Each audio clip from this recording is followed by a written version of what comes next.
Hello everyone, मैं ज्योति शर्मा आपके अपने चैनल इजी लिटरेरी लेसन्स पर आपका स्वागत करती हूँ। आज का अपना टॉपिक जो रहेगा वो है not marble NOR the gilded monument, William Shakespeare का सोनेट है। ये बहुत ही इंपॉर्टेंट सोनेट है 10th क्लास के बच्चों के लिए भी, ग्रेजुएशन के स्टूडेंट्स के लिए भी। फ्रेंड्स देखिए, स्क्रीन पर आपको दिखाई दे रहे हैं, ये विलियम शेक्सपियर हैं। इनके बारे में क्या लिखा है? William Shakespeare was born in April 1564 and died there in April 1616। 1564 में इनका जन्म हुआ, 1616 में इनकी डेथ हो गई। He was a poet, playwright and actor who wrote 38 plays 154 sonnet. एक पोइट भी हैं, प्ले राइट भी हैं, प्ले भी लिखे हैं इन्होंने, एक्टिंग भी की है, एक्टर भी है। 38 प्लेज लिखे हैं, 154 सोनेट लिखी है। He is widely regarded as the greatest writer in the English language. English भाषा की अगर बात की जाए, इंग्लिश लैंग्वेज की अगर बात की जाए तो बहुत ही ग्रेटेस्ट राइटर हुए हैं। द वर्ल्ड ग्रेटेस्ट ड्रामेटिस्ट, और इवन वर्ल्ड के ग्रेटेस्ट ड्रामेटिस्ट भी ये कहलाते हैं। All written in the form of 3 quatrain and a couplet that is now recognized as Shakespearean। इनका जो फॉर्म है पोइट्री लिखने का, इनका जो विधा है, जो तरीका है वो है कि ये अपनी पोएम में 3 क्वार्टरन यूज़ करते हैं और एक कपलेट, यानी 14 लाइनों की पोएम लिखते हैं और उसको शेक्सपियरियन के नाम से ही जाना जाता है, शेक्सपियरियन सोनेट के नाम से ही जाना जाता है। तो आज जो हम सोनेट पढ़ेंगे उसका नाम है not marble NOR the gilded monument. पहले उसके बारे में जान लेते हैं कि वो है क्या। ये जो पोएम है ये सोनेट नंबर 55 है। शेक्सपियर का जो कलेक्शन है ना 154 सोनेट्स का, उसमें 55 नंबर पर है not marble NOR the gilded monument. क्या दिया है? In this poem he talks about how statues made of marble and fancy monuments can not really keep someone's memory alive for ever. इस poem के अंदर वो बताते हैं कि स्टैचू जो कि मार्बल्स के बने हुए हैं या फैंसी मोनूमेंट्स, वो किसी की भी मेमोरी को, keep someone's memory alive for ever, वो किसी की भी मेमोरी को अलाइव नहीं रख सकते, जिंदा नहीं रख सकते। कि अगर हम कहते नहीं है कि किसी की याद में वो स्तंभ बना दिया गया है, किसी की याद में कोई इमारत बना दी गई है, तो ये कह रहे हैं कि अगर हमें किसी को जिंदा रखना है ना, तो उसके नाम की इमारत ना बनाकर उसके लिए कोई कविता लिखी जाए, उसके लिए कोई कहानी लिखी जाए, उसके लिए कोई लेख लिखा जाए। क्योंकि अगर उसे लिखा जाएगा और लोग पढ़ेंगे तो उसे याद तो करेंगे, लेकिन वो बिल्डिंग जो है वो परपेचुअल नहीं है, वो शाश्वत नहीं है, वो एटर्नल नहीं है, वो कभी ना कभी ख़त्म हो जाएगी। उसके बारे में इन्होंने इस सोनेट के अंदर बात करी है। चलिए, जब सोनेट पढ़ेंगे तब अपन पूरी तरीके से इसको डिस्कस करेंगे। आगे क्या है? These line can get old and break over time. कि ये जो चीज़ें हैं, जो ये मोनूमेंट्स होते हैं, ये जो बिल्डिंग्स होती हैं, ये डिस्ट्रॉय होती हैं टाइम के साथ साथ। आगे क्या है? He thinks that his poem have the power to make sure that the memory of the person he is writing about stays fresh and beautiful even as time goes on. वो ये सोचते हैं कि पोएम अगर हम किसी के बारे में लिखते हैं ना, तो पोएम में एक ऐसी ताकत है जो किसी की भी याद को एकदम फ्रेश बना के रख सकती है, ब्यूटीफुल बना के रख सकती है, कभी ख़त्म नहीं होने देती। आगे देखो, so he is saying that his word are more powerful than stone statues when it comes to remembering someone. जब किसी को याद किया जाए, अगर किसी की याद में कुछ बनाया जाए, तो ये तो यही कहेंगे कि कविता लिखी जाए, कि वर्ड्स जो होते हैं वो बहुत पावरफुल होते हैं, इन स्टोन से, इन स्टैचू से, इन सबसे बहुत। एक थिंकिंग है पोइट की, बाकी लोगों की अपना अपना नज़रिया होता है। आगे देखिए, सोनेट शुरू करते हैं। हमारी जो सोनेट है उसकी जो लाइनें हैं वो देखिए। Not marble not the gilded monuments of princes shall outlive this powerful rhyme. Students, आप इस सोनेट को स्टार्ट करें मेरे साथ में, उससे पहले ही मैं आपको बता दूं कि मैंने पहले भी बहुत सारे वीडियोस डाले हुए हैं। आप देखेंगे, अगर मेरे चैनल पे हैं, नए हैं तो चैनल को सब्सक्राइब कर लीजिए। चैनल को जैसे ही आप सब्सक्राइब करेंगे तो बेल आइकन आएगा, उसको प्रेस कर लेना, जिससे आपको नोटिफिकेशन मिलता रहेगा। आप जब देखेंगे डिस्क्रिप्शन बॉक्स में जाकर तो भी आपको लिंक मिल जाएगा। जैसे ही आप इसको ख़त्म करें तो डिस्क्रिप्शन बॉक्स में जाएं, डिस्क्रिप्शन बॉक्स के अंदर आपको लिंक मिल जाएगा। किसी ना किसी वीडियो का मैं ज़रूर डाल के रखती हूँ, तो उस पर आपको पता लग जाएगा कि इससे रिलेटेड, शेक्सपियर से रिलेटेड अगर मैंने आपको कुछ पढ़ाया है तो उसमें भी मैंने डिस्कस किया है शेक्सपियर की सोनेट के बारे में। शेक्सपियर की सोनेट का एक खासियत है क्या, जैसे हमने पहले भी जिक्र किया कि शेक्सपियर एक अलग ही फॉर्म में लिखते हैं। वो उनका फॉर्म क्या है? 4 क्वार्टरन होंगे और एक कपलेट होगा, और क्वार्टरन के अंदर भी एक राइम स्कीम होगी बहुत अच्छी सी। क्या? A B A B. कैसे होती है वो ए बी ए बी? अब आप देखो, ध्यान से देखना। हमारी जो पोएम की पहली लाइन है वो देखिए किस चीज़ से ख़त्म हो रही है? मोनूमेंट्स, है ना? ये हमारी पहले पोएम की पहली लाइन है। अब मोनूमेंट्स, मैंट्स लिखा है ना, इसको आप एक बार के लिए ए मान लो। क्या मान लिया? ए मान लो। अब सेकंड लाइन को छोड़ो, अब थर्ड लाइन पे आओ। दीज कंटेंट्स लिखा है ना, दीज कंटेंट्स, कंटेंट्स वर्ड को लो, मोनूमेंट्स कंटेंट्स, सेम साउंड आ रहा है, तो ये भी क्या हो गया, ए हो गया, क्योंकि सेम साउंड है ना। देखो मोनूमेंट्स कंटेंट्स सेम साउंड है, ठीक है। ए पहली लाइन के लिए ए, थर्ड लाइन के लिए ए। अब देखो सेकंड लाइन में क्या है, राइम, फोर्थ लाइन में क्या है, टाइम। हो रहा है ना एक जैसा, राइम, इसको बी मान लो, इसके जैसा ही टाइम, तो ये भी क्या हो गया, बी। तो एक पैटर्न फॉलो कर रहे हैं ये, A B, monuments contents rhyme time, A B, ये चीज़ें जो हैं ये चलेंगी आगे तक। आप देखना आगे भी यही चीज़ देखने को मिलेगी आपको, आप खुद नोटिस करना। करें स्टार्ट, इसका एक्सप्लेनेशन शुरू करते हैं पहले, फिर ये सारी चीज़ें तो आगे अपन जब क्वेश्चंस भी करेंगे ना उसके अंदर भी डिस्कस करेंगे। इसके बाद में एक वीडियो मैं इसका क्वेश्चन से रिलेटेड भी बनाऊंगी, उसमें देखना आप, उसके अंदर ये राइम स्कीम से रिलेटेड क्वेश्चंस भी जरूर होगा। देखो, not marble not the gilded monuments of princes shall outlive this powerful rhyme, but you shall shine more bright in these contests than unswept stone besmeared with sluttish time।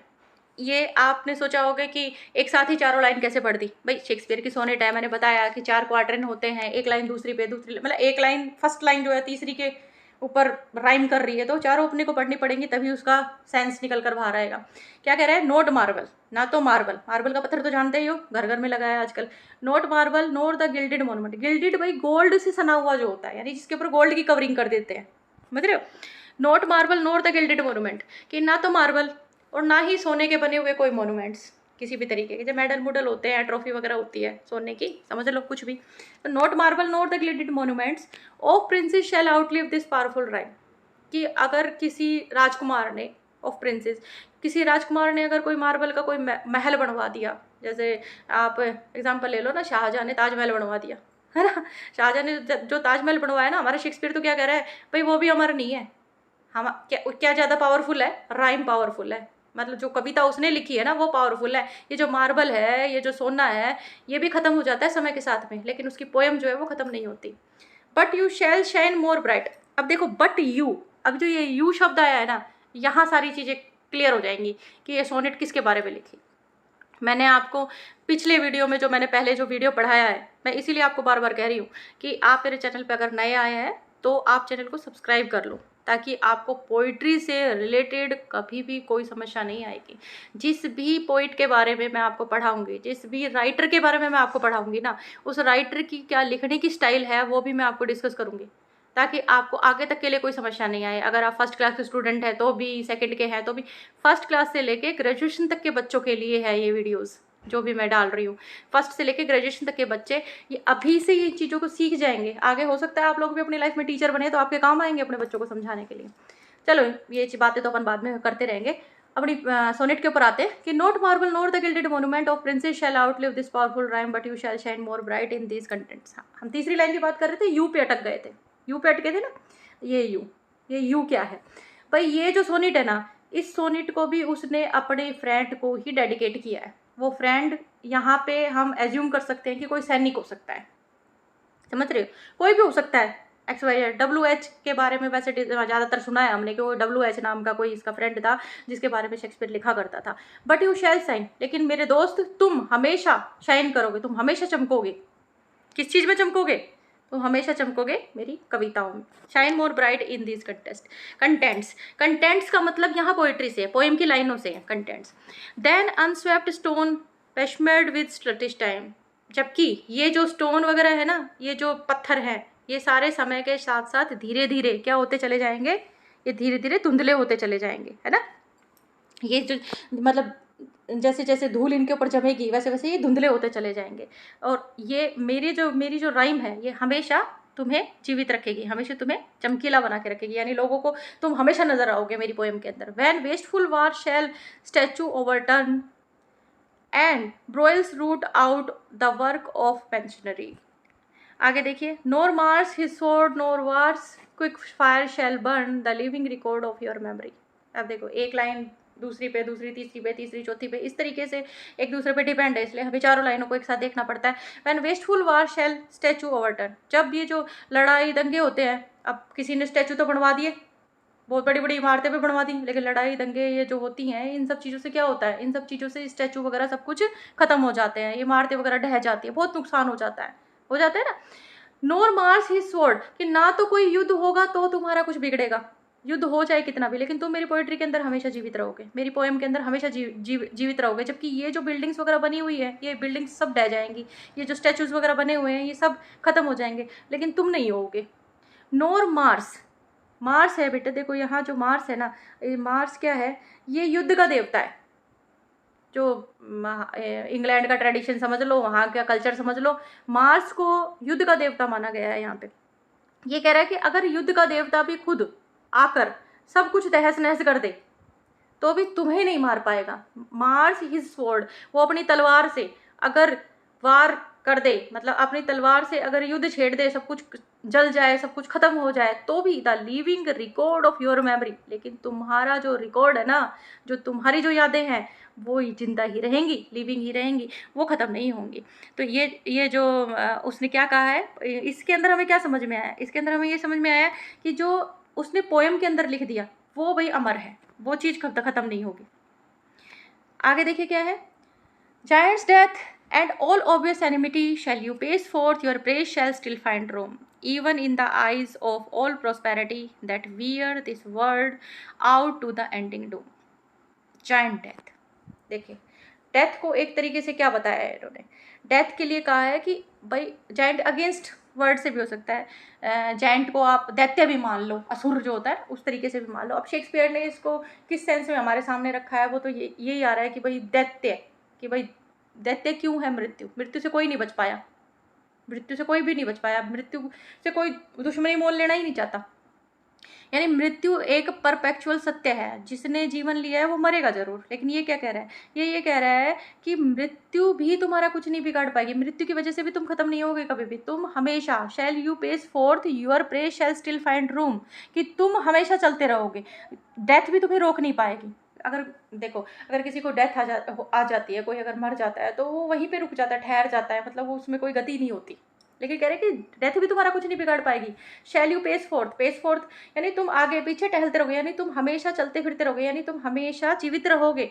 Your praise shall still find room, तुम्हारी हमेशा प्रशंसा होती रहेगी। क्यों होती रहेगी? Even in the eyes of all prosperity that wears this world out to the ending doom, कि अगर बिल्कुल सारी दुनिया खत्म हो जाए, एंडिंग डूम्सडे के बारे में सुना है आपने? डूम्सडे क्या होता है? डूम्सडे का मतलब होता है द डे ऑफ जजमेंट, जब सबका निर्णय होता है। यानी कहते हैं कि क्रिश्चियनिटी के अंदर ये चीज़ है, डूम्सडे बहुत जिक्र किया जाता है कि डूम्सडे आएगा, एक दिन सब कुछ खत्म हो जाएगा, फिर सब लोगों का निर्णय होगा, किसने बुरा किया है, किसने भला किया है, जिसने अच्छा किया है वो स्वर्ग में जाएगा, जिसने बुरा किया वो नर्क में जाएगा।